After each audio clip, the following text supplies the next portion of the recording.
Wait wait, তেমন কিছু না, সেটা আমিও জানি। কি লুকাচ্ছিস বলতো? কাল কাছে যেতে চাইলে অমন করে ফিরিয়ে দিলি কেন? তাতে কি মন খারাপ? না, বাট তোর মন খারাপ আমি জানি। আমার করা কোনো কাজে তুই আপসেট। না না মুগ্ধ ভাই, সরি সরি, জাস্ট মুগ্ধ। আসলে হয়েছে কি, আমার না 4 মাস ধরে পিরিয়ড হচ্ছে না। ও, পরে হকচকিয়ে গেল মুগ্ধ, বলে উঠল, কি বললি? কয় মাস? সোফিয়া ভয় পেয়ে যায়, কান্নার ফেস করে ঢোক গিলে বলল, 4 মাস। 4 মাস থেকে হয় না, আর তুই আজ বলছিস? আহাম্মক একটা। বাচ্চার মুখে ভাত দেওয়ার দিন বলতি, এখন বলার কি দরকার ছিল? বলে চিন্তায় তলিয়ে গেল মুগ্ধ। সোফিয়া এবার কেঁদে দিল। মুগ্ধ তড়িঘড়ি করে সোফিয়ার পিঠে হাত বুলিয়ে দিতে দিতে বলল, আরে কাঁদছিস কেন? আই এম শিওর তুই মা হতে চলেছিস, আর আমি বাবা। এটা তো খুশির খবর। সোফিয়া মুগ্ধের বুকে মাথা রেখে বলল, আপনি রাগ করেনি তো? এই জিনিসটা আল্লাহর নিয়ামত। রাগের কথা আসছে কেন? তাছাড়া আমি এখন সচ্ছল। একটা কেন, 1000টা বউ পালতে পারবো না। চমকে উঠে সোফিয়া বলল, কি? থুকু বাচ্চা। সোফিয়া তবু রাগ করলো। মুগ্ধ গাল টেনে বলল, আমরা সামনের সপ্তাহে যাদবপুর যাচ্ছি। আপনার দাদুর বাড়ি? হ্যাঁ, যাবি নাকি রেখে যাব? একদম না, আমিও যাব, সাথে বাচ্চারাও। সে তো অবশ্যই, চল খেতে দে। চলুন। নামাজের পর মুসার সাথে করে একটা বিড়াল ছানা নিয়ে বাসায় ফিরছে। পথে রহিমের বাবার সাথে দেখা হতে মুসা গালে হাত রেখে বিড়বিড় করে বলল, নির্ঘাত বাবা মা ভদ্রতা শিখিয়েছে, না হলে এতদিনে কয়েকটা মুরব্বির গালে দাঁত থাকতো না। বলে ভেতরে ঢুকে দরজায় নক করতে তানজিলা বেগম দরজা খুলে দিলেন। বলল, গালে হাত কেন? গাল থেকে হাত নামিয়ে নেয় মুসা। সামনে পা বাড়িয়ে দিতে দিতে বলল, কার যে চোখে উঠেছে, কারা যে নেশা করেছে বুঝাই যায় না, সবারই চোখ লাল। বলেই রাফিয়ার পাশে বসে দাঁত কেলালো মুসা। খেয়া ভ্রু কুচকে বলল, বিড়াল ছানা নিয়ে এলি হঠাৎ? তানজিলা বেগম খাবার টেবিলে ডেকে চলে যায়। মুসা রাফিয়ার দিকে তাকিয়ে বলল, উনি রাতে বাবুর আবদার করেছেন, তাই নিয়ে আসলাম। বলেই বিড়াল ছানা রাফিয়ার দিকে এগিয়ে দিয়ে বলল, নাও, 1 সপ্তাহ এটাকে পালিয়ে দেখাও, ঠিক মতো পারলে তারপর না হয় বাবু আনার চেষ্টা করব। কি হলো, নাও ধরো। রাগ করে নিয়ে রাফিয়া সোফায় রেখে উঠে চলে যায়। খেয়া ফিক করে হেসে বলল, আয় খেয়ে নে, তারপর বাচ্চা পালন কিভাবে করবে শিখিয়ে দিস। মুসা রাফিয়ার পাশে বসে পড়ল। খেয়া ও তানজিলা বেগম বসে খেতে শুরু করলো। মুসা খাচ্ছে আর রাফিয়ার দিকে তাকাচ্ছে। রাফিয়া আনমনে খাচ্ছে। তানজিলা বেগম খ্যাক করে বলে উঠল, খাইতে বসে বউকে দেখতে হবে?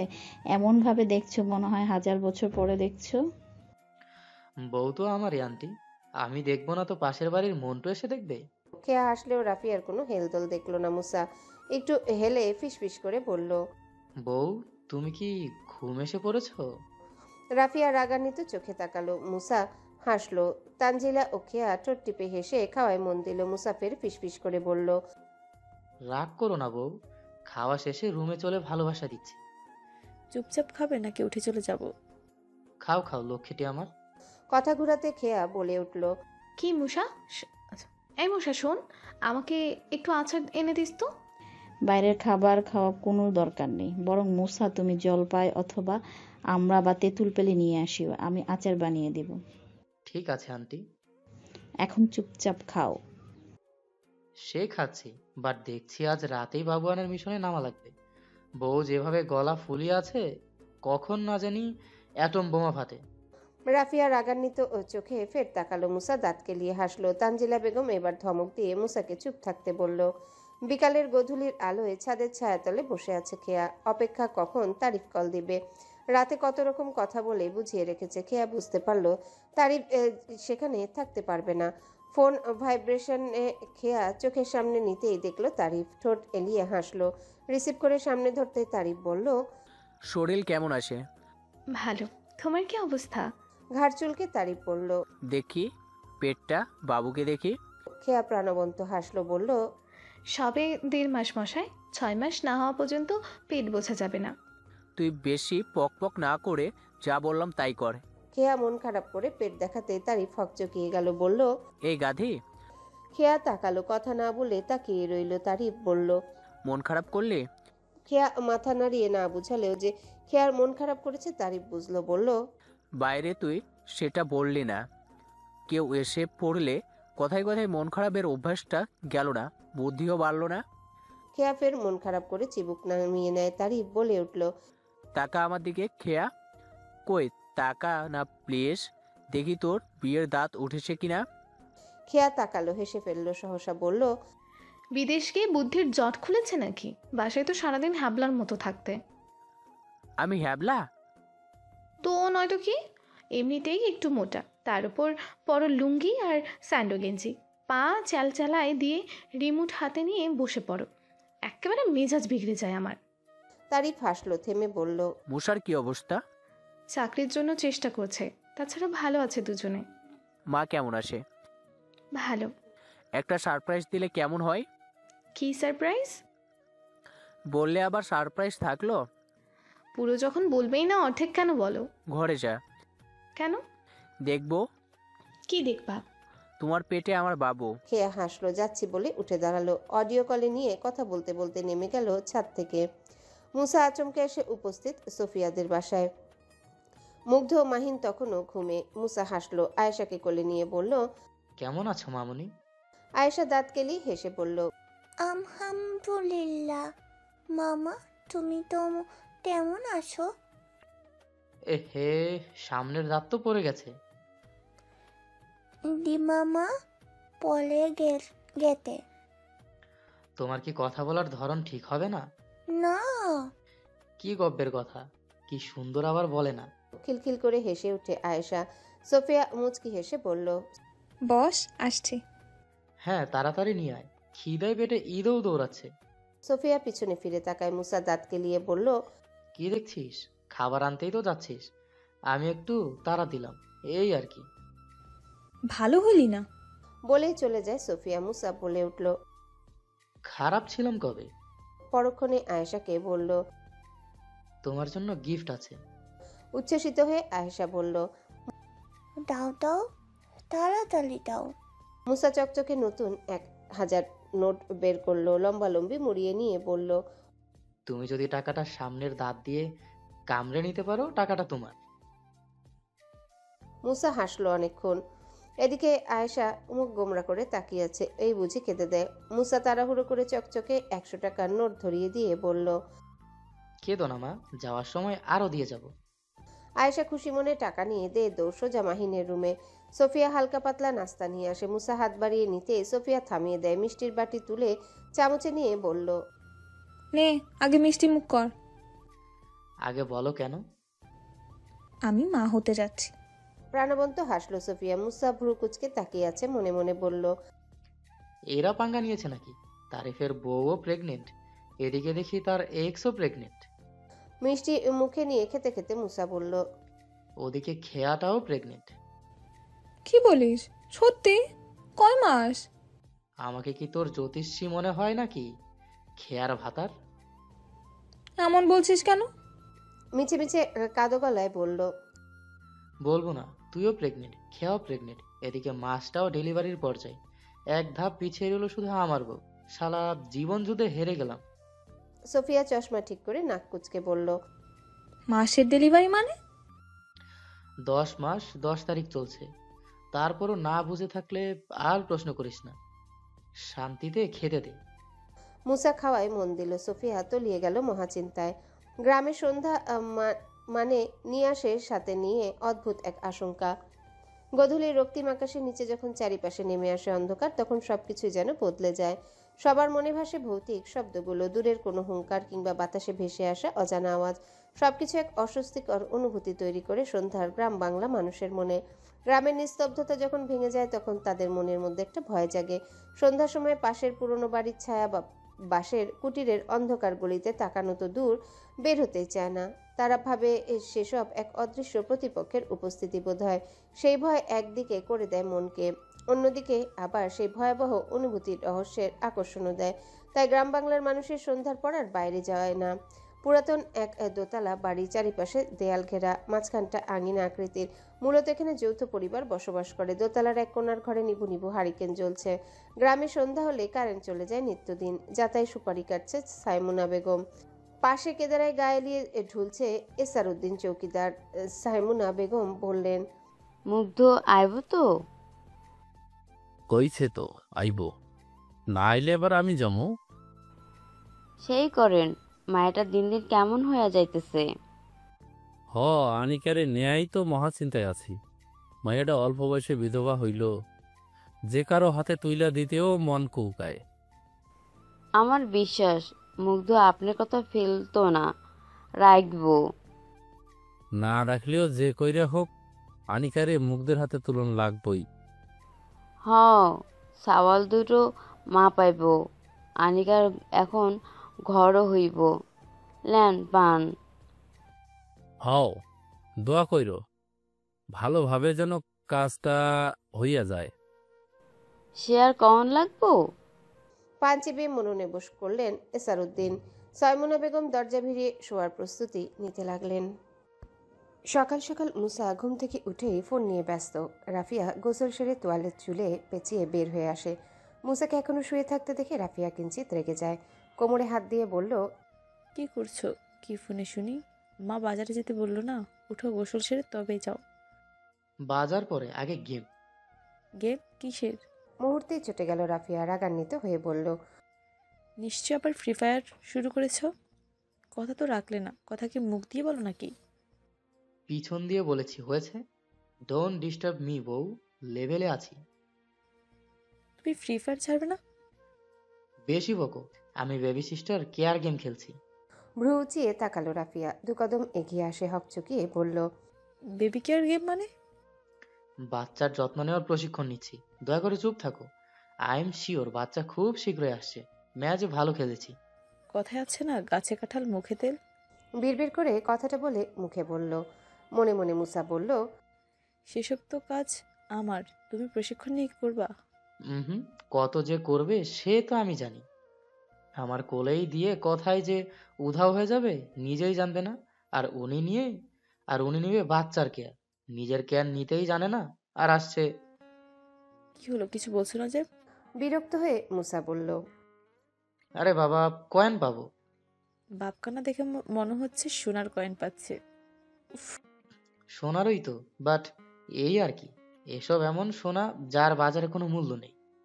উঠো তো, মাথা গরম করিও না। গরম তো হয়েই গেছে, সে তো দেখছি। চোখ মুখে কাঠিন্যতা এনে রাফিয়া বলল, কি দেখছো? মাথা গরম হওয়ার কপাল বেয়ে কেরোসিন পড়ছে, ঘষা দিলেই আগুন জ্বলবে। ঘর ঝাড়ু আনবো নাকি বাইরের ঝাড়ুটা? এতক্ষণে মুসা তাকালো রাফিয়ার দিকে, হকচকিয়ে উঠে বলল, ওহ মোর খোদা। রাফিয়া চমকে উঠে বলল, কি হলো আবার? তোমাকে যা লাগছে না, ইয়াম্মি, মনে হচ্ছে কালোই বিয়ে করে আনলাম। আর লজ্জা পেয়ে যায় মুসা, এমন ভাবে তাকিয়ে আছে। রাফিয়ার আর সহ্য হলো না, বাইরে পা বাড়িয়ে দিতে দিতে বলল, ওয়েট করো, ঘর ঝাড়ুটাই নিয়ে আসছি। ওই বউ, না প্লিজ। ধরফড়িয়ে নেমে পড়ে মুসা। ওয়াশরুমে ঢুকতে ঢুকতে চেঁচিয়ে বলল, গোসলে ঢুকছি, তুমি আসলে আসতে পারো, আমি কিছু মনে করব না। রাফিয়া থামলো, তপ্ত শ্বাস ছেড়ে দিয়ে চোখ বন্ধ করে নিল রাগের বেগে। খেয়া মুসার এমন কথায় হাসি আটকিয়ে রাখলো বহু কষ্টে। তানজিলা বেগমের দিকে তাকাতেই দেখতে পায় উনি আগে থেকেই তাকিয়ে আছে। তানজিলা বেগম হাসি চেপে রাখতে না পেরে ছেলের কাণ্ডে হেসে ফেললেন, সাথে হেসে উঠে খেয়া। রাফিয়ার অবস্থা করুণ, লজ্জায় সে মরে যেতে চাইতেও দ্বিধা করল না। সামনে না এগিয়ে তস্ত্র পায়ে ঢুকলো গিয়ে রুমে। বিছানা ঝাড়ু নিয়ে দাঁড়িয়ে পড়লো ওয়াশরুমের দরজার সামনে। সকালে মুগ্ধ অফিস যেতে রেডি হচ্ছে, সোফায় বসে আয়েশা খাচ্ছে। মাহিন এলোমেলো রেডি হয়ে খাওয়ার জন্য ডাকাডাকি করছে। সোফিয়ার মাথা ব্যথা করছে, আজকাল শরীরটা তার বড্ড খারাপ লাগে। অল্পতেই রেগে যায়, নিমিষে ঝগড়া বাঁধে মুগ্ধের সাথে। সোফিয়া কোনোরকম মাহিনকে খাইয়ে দিয়ে কাপড় ভালো করে দিল। মাহিন সোফিয়ার গালে চুমু দিয়ে ছুটল। তার স্কুলের গাড়ি এসে হর্ন দিয়েই যাচ্ছে। আয়েশাকে কোলে নিতেই মুগ্ধ এসে বলল, একটু খেতে দিবি? কোলে নিয়ে বসে নেই, রান্নাঘরে আছে, খেয়ে নিন। চেতিস কেন, ভালোভাবে বল। ভালো কথা বলার মুড নেই। বলেই আয়েশাকে খাইয়ে দিতে গেলে আয়েশা না খাওয়ার বায়না ধরে।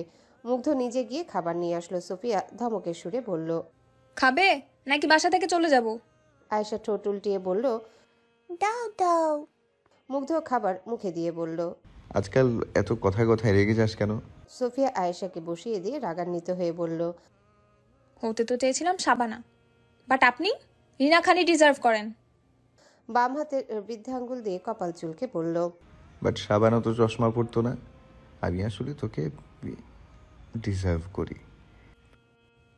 রাবিশ কথা বলবেন না, মাথা বিগড়ে যাচ্ছে। একটা লজিক বলি, শোন।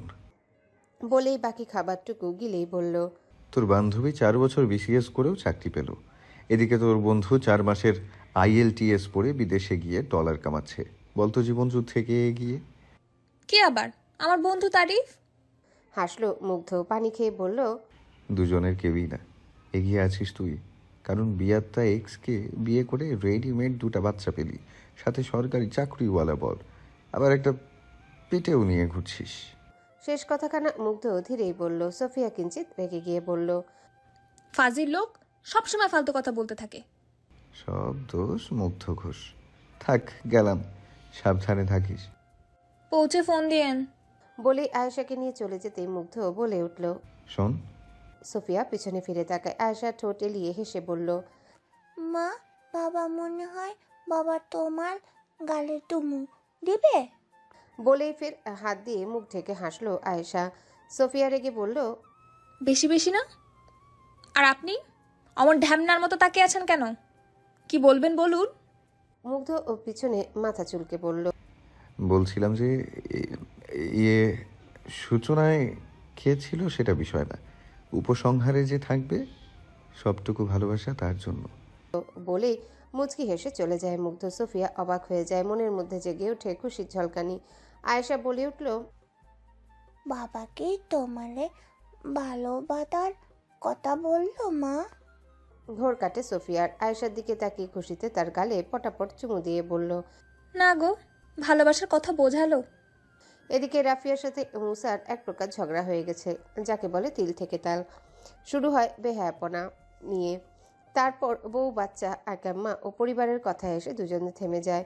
রাফিয়া বাসায় যেতে চাইলে মুসা না করে বসে। এও নিয়ে অনেক সময় বাক বিতর্ক হয়। রাফিয়া কথায় কথায় ভুলে বলে ফেলে, পরিবারের সাথে থাকলে মর্ম বুঝতে পারবে পরিবার কি জিনিস।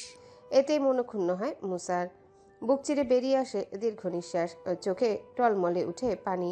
তৎক্ষণাৎ রাফিয়া সরি বলে কাছে আসতে ঝটকা দিয়ে সরিয়ে দেয়। পরপরই উপুর হয়ে শুয়ে পড়ে বিছানায়। বিকালের সময় মুসা ঘুম থেকে উঠে ফ্রেশ হয়ে ব্যাগ গুছাতে রাফিয়া শোয়া থেকে চমকে উঠে বসে পড়ল। বলল, ব্যাগ গুছাইয়া কই যাবা? মুসা প্রতি উত্তরে কিছু বলল না, চুপচাপ কাজ করে যাচ্ছে।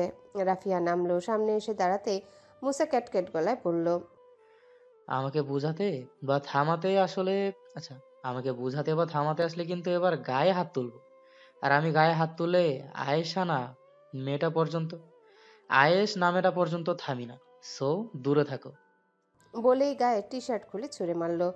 ঘিয়ে কালারের শার্ট পরে ব্যাগ কাঁধে নিল। বোতাম লাগিয়ে হাতা গুটিয়ে নিতে নিতে বাইরে বের হতে ওত পেতে দাঁড়িয়ে থাকা খেয়া ও তানজিল বেগম সামনে ফিরে চলে যেতে লাগলো। মুসা তপ্ত শ্বাস ছেড়ে দিয়ে বলল, কি অবস্থা? শান্তি সমেত কি ঝগড়া করতেও পারবো না? তারা থামলো। তানজিলা পেছনে ফিরে বলল, মা তো নই, জানি বলবেও না, তবুও জিজ্ঞেস করছি কোথায় যাচ্ছ। মুসা হাসলো। সামনে পা বাড়িয়ে দিতে খেয়া বলল, যা হয়েছে দুজনের কাছে থেকে মিট করে নে, দূরে যাওয়ার কি দরকার? বলেই রাফিয়াকে ইশারা করে থামাতে বললে রাফিয়া ভয়ে তটস্থ ভঙ্গিতে দাঁড়িয়ে রইল।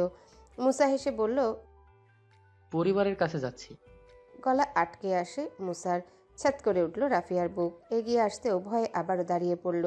কান্নায় ভেঙে পড়ল সহসা। তানজিলা বেগম অসহায় চোখে তাকিয়ে বলল, আমরা কি তোমার কেউ না? পরিবার কি মনে হয় না?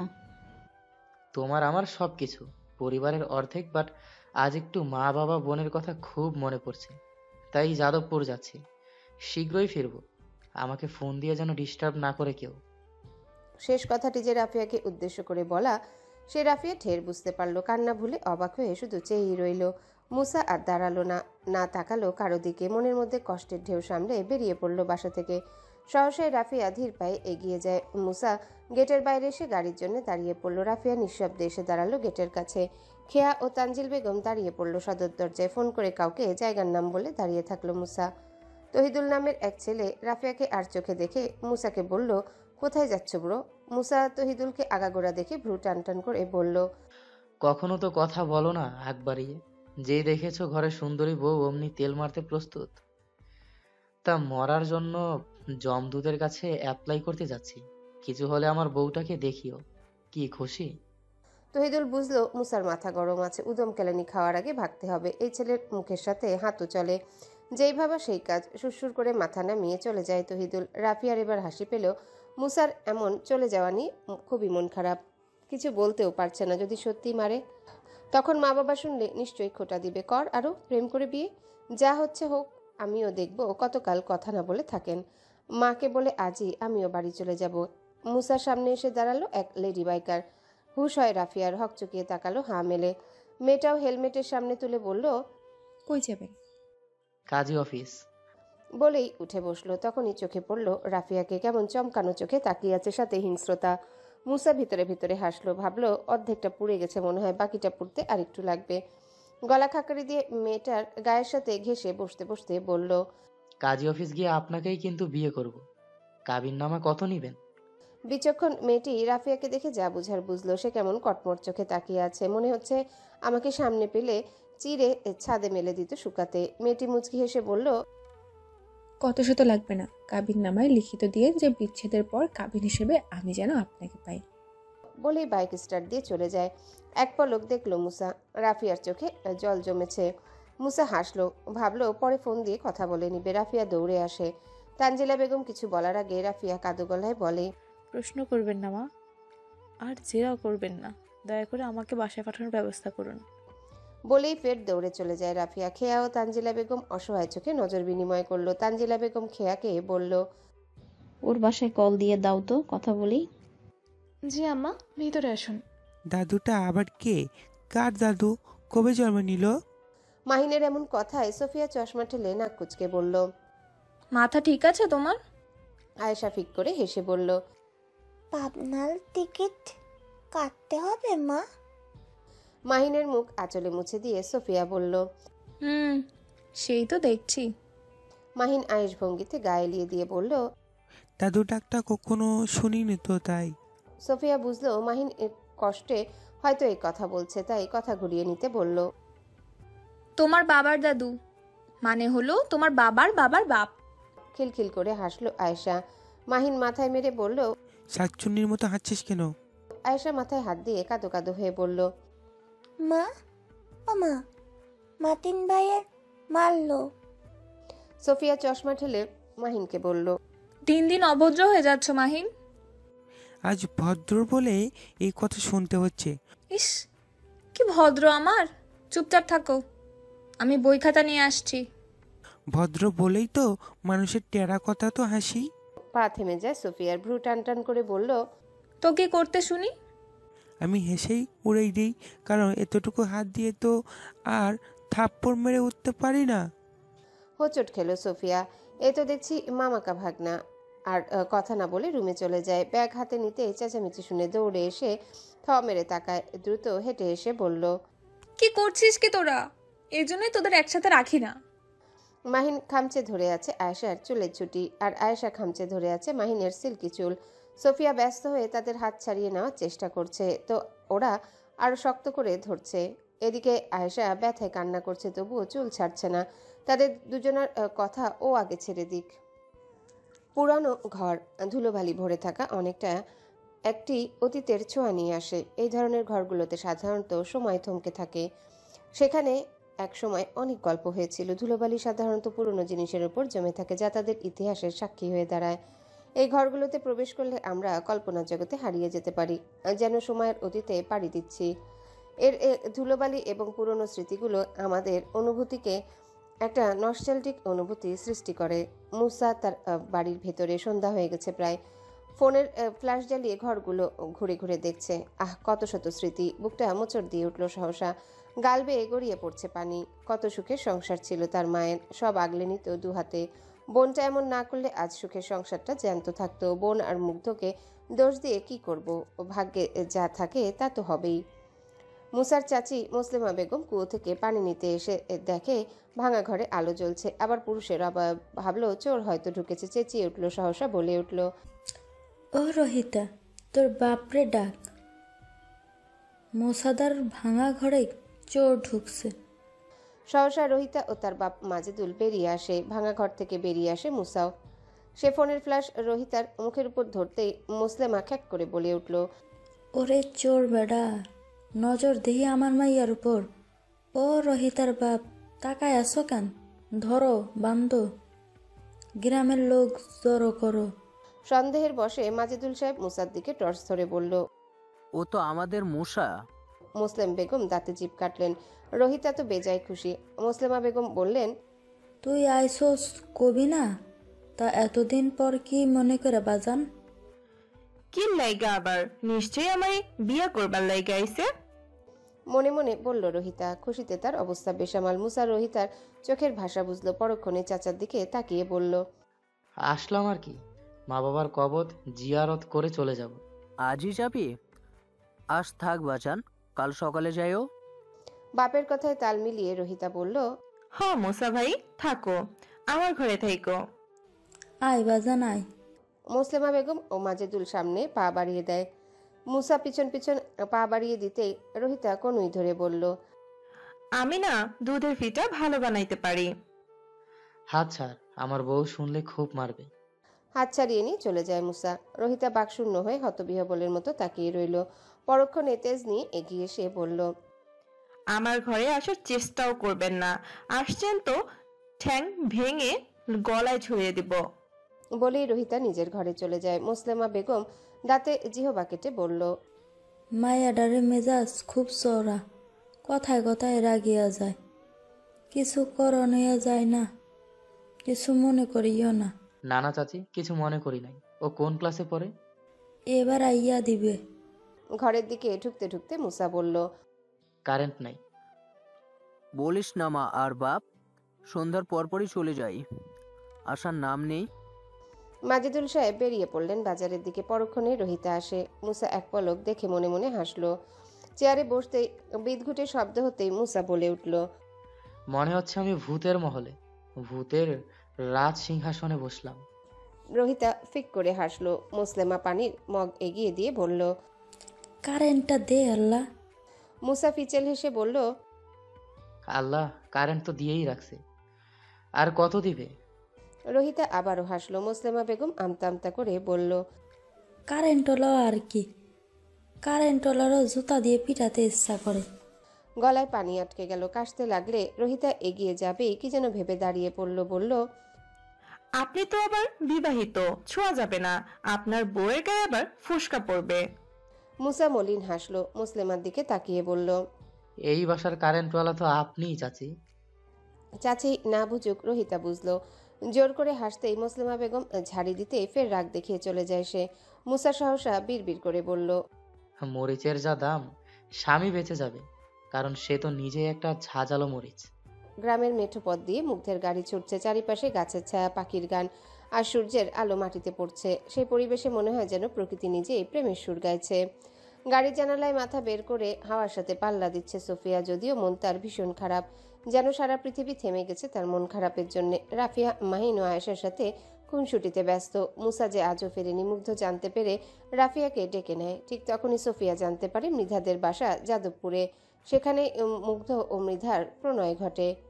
গ্রামের শান্তির মাঝে মেঠোপথের দুই পাশে সাদা বক ও সবুজ মাঠের সৌন্দর্য আমাদের সম্পর্কের মতো নির্ভেজাল ও প্রাণবন্ত। রাস্তায় চলতে চলতে মনে হয় যেন এই পথে, এই প্রেমের ভেতরে আমাদের জীবনের নতুন অধ্যায়ের সূচনা হচ্ছে। এসব ভেবেই সোফিয়া তপ্ত শ্বাস টানল। ভাবল, কত আশা করেছিলাম প্রকৃতির মাঝে মুগ্ধের হাত ধরে নতুন অনুভূতির সাথে পরিচিত হব। তাতে যেন হৃদয়ের কোনো এক অজানা উত্তেজনা জাগিয়ে তোলে। সময় যেন থেমে যায়, থাকবে শুধু আমরা আর আমাদের ভালোবাসা। সব পেরিয়ে গাড়ি এসে দাঁড়ালো এসারউদ্দিন চৌকিদারের বাড়ির সামনে। সময়টা সন্ধ্যার বর্ণিল সময়। গেট খুলে দিতেই মুগ্ধ গাড়ি নিয়ে ভেতরে আসলো। সহসা এগিয়ে আসলো 51বর্তী পরিবারের সব সদস্য। শুধু উপরে দাঁড়িয়ে রইল সাদা শাড়িতে আনিকা। মুগ্ধ নেমে দাদা দাদুকে সালাম দিয়ে কোলাকুলি করে নিল।